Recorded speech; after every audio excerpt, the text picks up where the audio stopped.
Hi guys! So, today I'm going to talk about prime ministers and the leader of the opposition in order to give you more information that you can use in debates. First, the prime minister is the one that initiates the debate. He is a part of the government, which means that he is going to talk in favor of the motion, defending it.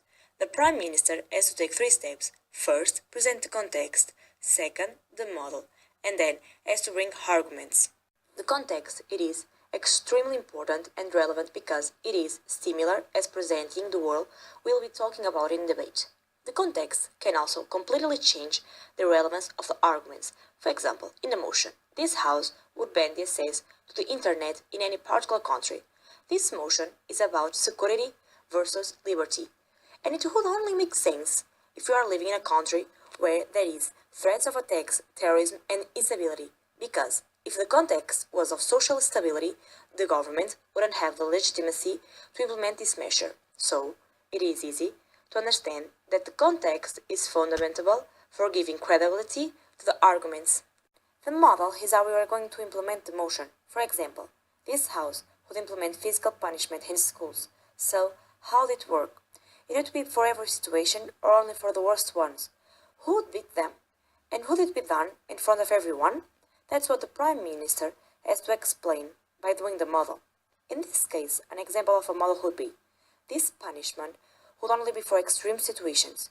We would have a private room where this was going to happen. The person who would beat them would then beat their teachers. And everything had to be documented. Finally, we have the arguments that are used to defend the case, and also for making the opposition. See what kind of solutions the motion would bring, and how the world would get after they have been implemented. If you look in Lex's example, what kind of implications would have this solution? Would they be scared and behave better? The environment in the classroom would improve? It's important to remember what you stand for as a team, so your whole case and measures can be coherent. On the other hand, we have the leader of the opposition, and what he has to do is reframing, give alternative model or defend the status quo, which means how things are nowadays, and also bring arguments.